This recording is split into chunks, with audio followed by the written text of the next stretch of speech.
Hello friends, Radhe Radhe. आप सभी लोग कैसे हैं? आशा करती हूँ कि हमारे श्री हरि विष्णु भगवान की कृपा से आप सभी लोग अच्छे होंगे, स्वस्थ होंगे, मस्त होंगे। तो आज हम इस वीडियो में मित्रों जानेंगे सफला एकादशी कब है। और आप सभी को सफला एकादशी की बहुत बहुत सारी शुभकामनाएं मित्रों। तो आज की वीडियो में हम यही जानेंगे कि 2024 में पौष मास के कृष्ण पक्ष में आने वाली एकादशी का व्रत किस दिन रखा जाएगा और एकादशी कब से प्रारंभ हो रही है, कब समाप्त हो रही है, एकादशी का पारायण कब है, किस चीज़ से हम पारायण करें और क्या क्या नियम होते हैं एकादशी के। तो चलिए इस वीडियो में हम आप सभी को यही सभी महत्वपूर्ण बातें जान लेते हैं। तो अभी तक मित्रों हमारे चैनल को यदि आप सब लाइक सब्सक्राइब नहीं किया है और बेल आइकन को प्रेस नहीं किया है तो आप जल्द से जल्द हमारे चैनल को लाइक करें, सब्सक्राइब करें एवं बेल आइकन को प्रेस कर दें ताकि हमारे आने वाले वीडियो का नोटिफिकेशन आप सभी तक सबसे पहले पहुंचे। तो चलिए मित्रों वीडियो को शुरू करते हैं। और यदि आप सभी को थोड़ी भी अच्छी लगे मित्रों तो लाइक ज़रूर करना। आपके एक छोटी सी लाइक से हमें बहुत हिम्मत एवं प्रेरणा मिलती है और हम गृहस्थ महिलाएं घर में समय निकाल कर ही इस वीडियो को बनाते हैं मित्रों। तो आप लोग से मेरा यही रिक्वेस्ट है कि आप ज़रूर कीजिएगा लाइक और सब्सक्राइब, ज़्यादा से ज़्यादा शेयर कीजिएगा। तो चलिए अब वीडियो को शुरू करते हैं मित्रों। तो 2024 में मित्रों एकादशी का व्रत 26 तारीख को रखा जाएगा, 26 दिसंबर को उदया तिथि के अनुसार। बाकी तो एकादशी की तिथि जो है वो 25 तारीख को ही प्रारंभ हो रही है। रात्रि में 10:00 पर प्रारंभ हो रही है और ये उदया तिथि के अनुसार व्रत रखा जाएगा 26 तारीख को, 26 दिसंबर को, और 27 तारीख को पारायण किया जाएगा। तो इस एकादशी का नाम ही मित्रों ऐसा है कि सफला एकादशी, जो कि सब मनुष्य के सभी सफलताओं को प्राप्त कराने वाली एकादशी है। इसका नाम सफला एकादशी इसीलिए माना जाता है कि जो भी मनुष्य की कामना है, कोई भी मनोकामना है, वो सफलता दिलाने वाली होती है। तो इसीलिए इसका नाम सफला एकादशी है। और इस दिन हमें क्या क्या करना चाहिए, क्या नहीं करना चाहिए, और एकादशी के नियम जो होते हैं मित्रों वो 10वीं तिथि से प्रारंभ हो जाते हैं। जो कि अपने घर की जो भी साफ़ सफाई करनी है वो हम एक दिन पहले कर लें 10वीं तिथि के दिन। और तुलसी वगैरह हमें 10वीं के दिन ही तोड़कर रख लेना चाहिए। एकादशी के दिन तुलसी नहीं तोड़ी जाती है, नहीं स्पर्श किया जाता है। जो कि तुलसी मैया भी श्री हरि विष्णु का व्रत रखती हैं, तो हमें इसलिए एकादशी के दिन नहीं तोड़ना चाहिए। और एकादशी के दिन हमें ब्रह्मचर्य का पालन करना चाहिए।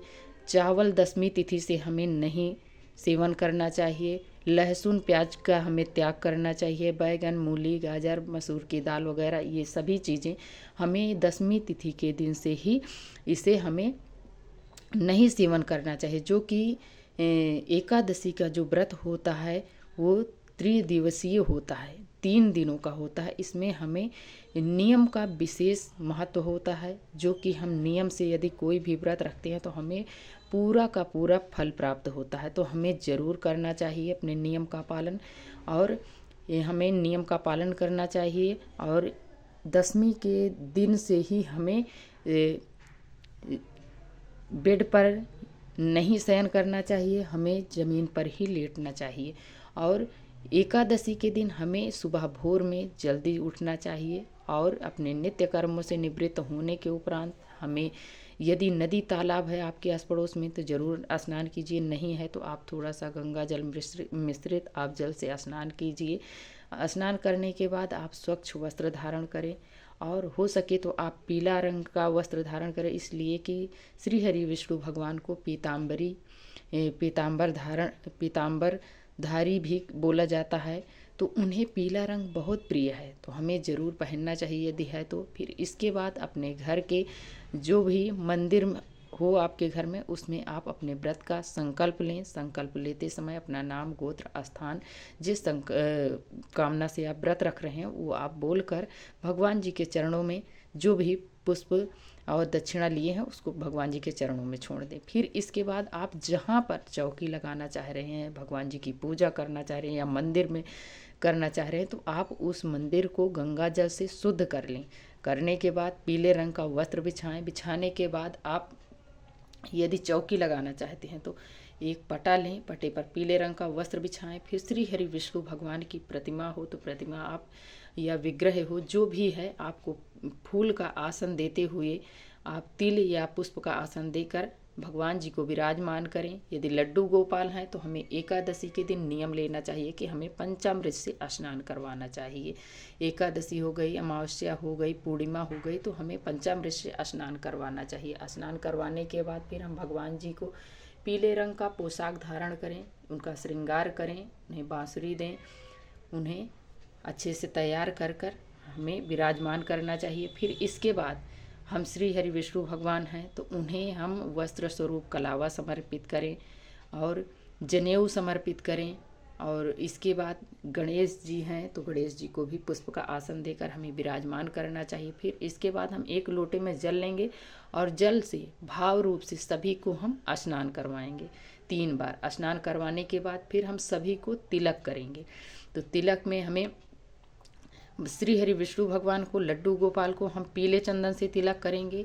और यदि आपके विग्रह में भगवान भोलेनाथ हैं तो उन्हें सफ़ेद चंदन से तिलक करेंगे, ब्रह्मा जी को पीले से, और गणेश भगवान को हम पीले सिंदूर से या रोली से हम तिलक करेंगे। गौ माता को तिलक करेंगे रोली से। करने के बाद फिर हम सभी को वस्त्र स्वरूप कलावा समर्पित कर देंगे। फिर इसके बाद सबको हम पुष्प समर्पित करेंगे। पुष्प समर्पित करने के बाद फिर हम अपना दीपक प्रज्वलित करेंगे। सबसे पहले अब दीपक को सबसे पहले हम पुष्प का आसन देकर दीपक प्रज्वलित करेंगे। कोई भी पूजा पाठ हो मित्रों, जब तक हम आवाहन नहीं करते हैं किसी चीज़ का तब तक हमारी पूजा कोई स्वीकार नहीं करता है। तो हमें अग्निदेव का आवाहन करना चाहिए, दीपक प्रज्वलित करें। करने के बाद फिर हम अपने व्रत का फिर हम संकल्प लें।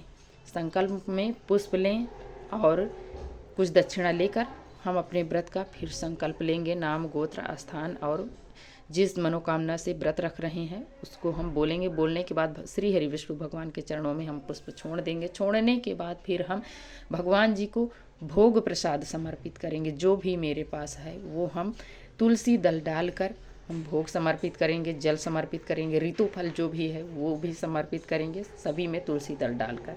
और भगवान श्री हरि को, लड्डू गोपाल को, कृष्ण भगवान को गैया मैया बहुत प्रिय है मित्रों, तो हमें ज़रूर रखना चाहिए अपने भगवान जी के समक्ष। यदि है तो, नहीं है तो हमें ले आना चाहिए और रखना चाहिए भगवान जी के करीब में। रखने के बाद फिर हम धूप जलाएंगे। धूप जलाकर भगवान जी को, सभी को हम धूप दिखाएंगे। धूप दिखाने के बाद फिर हम आरती करेंगे। आरती की सबसे पहले हम गणेश भगवान की आरती करेंगे। और हो सके तो आप जो दीपक जलाए हैं उसे हमें नहीं उठाना है। अगर अलग से आपके पास है तो आप दूसरे दीपक से आरती कीजिए, यदि नहीं है तो आप इसी को उठाकर आप आरती कर सकते हैं, कोई दिक्कत नहीं है। तो सबसे पहले हम गणेश जी की आरती करेंगे, फिर हम इसके बाद श्री हरि विष्णु भगवान की आरती करेंगे। आरती करने के बाद फिर हम हाथ जोड़कर भगवान जी से क्षमा याचना करेंगे। जो भी मेरे दक्षिणा भगवान जी को समर्पित करेंगे। समर्पित करने के बाद जो हम भोग चढ़ाए हैं भगवान जी को वो भोग खिलाएंगे भगवान जी को, जल पिलाएंगे, ऋतु फल खिलाएंगे। खिलाने के बाद अब हम हाथ जोड़कर प्रभु से क्षमा याचना करेंगे। हे प्रभु, जो भी मुझसे पूजा पाठ में कमियां रह गई हों, त्रुटियां रह गई हों, उसके लिए मैं क्षमा याचना करती हूँ और मेरे व्रत को निर्विघ्न पूर्ण संपन्न कराना। और इसके बाद हमें हो सके तो द्वादशाक्षर मंत्र का हमें जितना से जितना अधिक हो सके उतना मंत्र जप करना चाहिए। और इस दिन विष्णु सहस्त्र नाम का पाठ करना चाहिए, गजेंद्र मोक्ष का पाठ करना चाहिए। जितना से जितना अधिक हो सके उतना नाम जप करें, भजन कीर्तन करें। ज़्यादा से ज़्यादा अधिक समय हमें भगवान जी को देना चाहिए। इस दिन हमें निंदा, चोरी, चुगली से हमें अपने आप को बचना चाहिए। और इस दिन हमें जितना से जितना अधिक हो सके उतना अधिक हम दान पुण्य करें, वस्त्र दान करें, जल दान करें, जूते चप्पल का दान करें, पैसे का दान करें।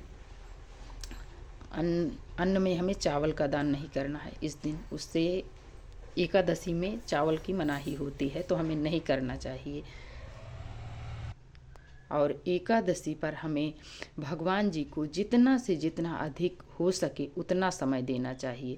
हमें इस दिन हो सके तो ज़्यादा से ज़्यादा हम मोबाइल से बचें, इसलिए कि जब भी हम मोबाइल चलाएंगे तो मेरा मन इधर उधर बहकेगा, और जितना से कम हमें मोबाइल चलाना चाहिए और ज़्यादा से ज़्यादा अपने भगवान जी में ही मन लगाना चाहिए। एकादशी का जब भी व्रत हम रखें उस दिन हमें एकादशी की व्रत कथा मित्रों ज़रूर सुननी चाहिए। कहते हैं कि जितना वाजपेयी यज्ञ करने का फल होता है, जितना अश्वमेध यज्ञ करने का फल होता है, उतना हमें कथा सुनने से ही फल प्राप्त हो जाता है। तो हमें ज़रूर एकादशी के दिन व्रत कथा सुननी चाहिए।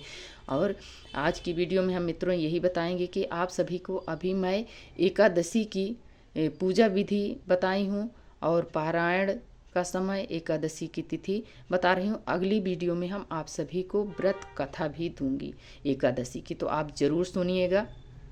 तो अब चलते हैं मित्रों आप सभी को बताने कि पारायण कै बजे से कै बजे तक है।